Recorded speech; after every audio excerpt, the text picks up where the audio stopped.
اب آپ کے سامنے دعوت خطاب دینے جا رہا ہوں لاکھوں شاگردوں کے استاد، میرے استاد و مربی، میری مراد استاد المجاہدین، جنہوں نے آدھی سے زیادہ زندگی پہاڑوں میں گزار دی۔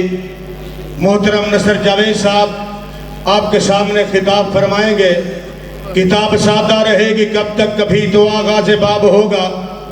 کتاب سادہ رہے گی کب تک، کبھی تو آغاز باب ہوگا۔ جنہوں نے بستی اجاڑ ڈالی کبھی تو ان کا حساب ہوگا۔ سکوت صحرا میں بسنے والوں ذرا رتوں کا مزاج سمجھو، جو آج کا دن سکون سے گزرا تو کل کا موسم خراب ہوگا۔ سحر کی خوشیاں منانے والوں سحر کے تیور بتا رہے ہیں، ابھی تو اتنی گھٹن پڑے گی کہ سانس لینا عذاب ہوگا۔ وہ دن گئے جب ہر ایک ستم کو، وہ دن گئے جب ہر ایک ستم کو ادائے محبوب کہہ کے خوش تھے۔ اٹھے گی اب جو بھی اینٹ ہم پر تو اس کا پتھر جواب ہوگا۔ نعرے کے ساتھ استقبال کیجئے گا استاد محترم کا۔ نعرہ تکبیر، اونچی آواز سے ہاتھ کھڑے کر کے نعرہ تکبیر، تھوڑا اور زور لگا دے، نعرہ تکبیر۔ استاد المجاہدین محترم جناب نصر جاوید صاحب۔ إن الحمد لله نحمده ونستعينه ونستغفره قال الله تعالى في القرآن المجيد والفرقان الحميد أعوذ بالله من الشيطان الرجيم شهر رمضان الذي أنزل فيه القرآن۔ مجھ سے پہلے آپ نے تلاوت بھی سنی اور کتاب اللہ کی فضیلت بھی سنی۔ میں بھی اس بات پہ غور کر رہا تھا آپ کی طرح،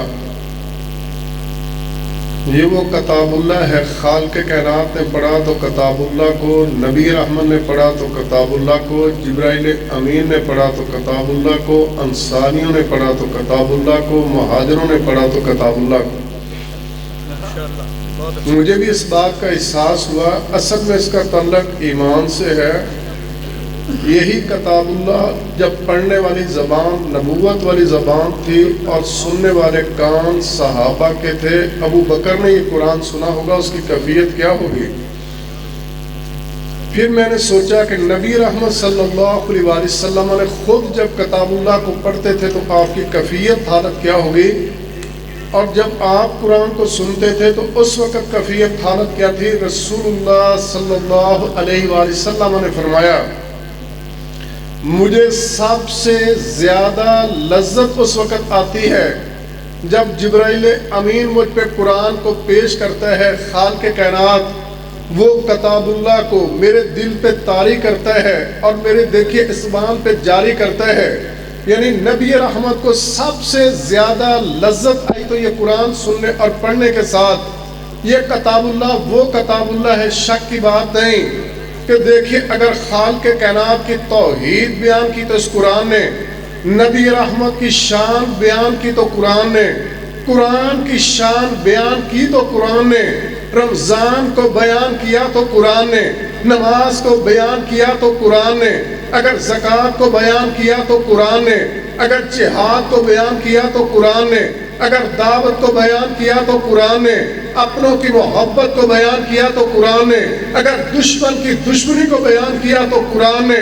یہ وہ کتاب اللہ ہے، وہ کل کی دنیا ہو یا آج کی دنیا ہو، آج کی دنیا کے اندر بھی یہی ہے۔ مجھے یاد ہے جس وقت افغانستان میں حملہ کرنا تھا، کیا نہیں تھا، ہم افغانستان کے اندر تھے، وہاں پر ایک شخص نے کہا کہ وہ لشکر لے کے آئیں گے، اگر اتحاد کی دنیا تو ان کے پاس، اگر مسائلوں کی دنیا تو ان کے پاس، اگر ٹیکنالوجی کی دنیا تو ان کے پاس، اگر فلاں کی دنیا تو ان کے پاس، اگر بحری بیڑے کی دنیا تو ان کے پاس، سیٹلائٹ کی دنیا تو ان کے پاس، اگر ڈالر کی دنیا تو ان کے پاس۔ ایک سامنے سننے والے نے جیب سے قرآن نکالا، کہتا یہ ان کے پاس ہے۔ اس نے کہا یہ تو نہیں، اس نے کہا رب کعبہ کی قسم ان کے پاس کچھ بھی نہیں۔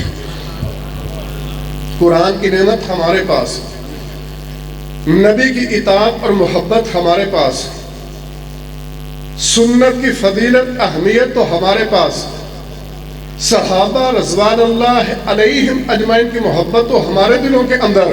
دنیا کے پاس کیا جو اللہ نے آپ کو دیا ہے؟ یہ تو دیکھیں آپ سن رہے تھے، لیکن میں تو یہ کہنا چاہتا ہوں یہ تو اپنوں کی دنیا ہے۔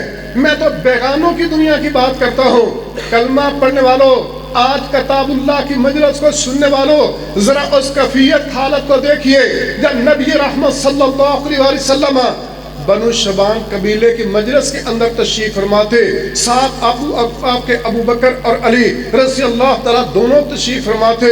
جس وقت اللہ کے رسول صلی اللہ علیہ وسلم نے اس مجلس کے اندر جو کافروں کی دنیا تھی، کفر پر تھے، اسی قرآن کو پڑھا تھا، بنو شبان کا سردار کھڑا ہو کے قسم کھا کے کہنے لگا، اس نے کہا اللہ کی قسم، میں جب سے پیدا ہوا میں نے تیرے چہرے جیسا کبھی چہرہ نہیں دیکھا، جو تو نے کلام پڑھی میں نے زندگی میں کبھی ایسی کلام بھی نہیں سنی۔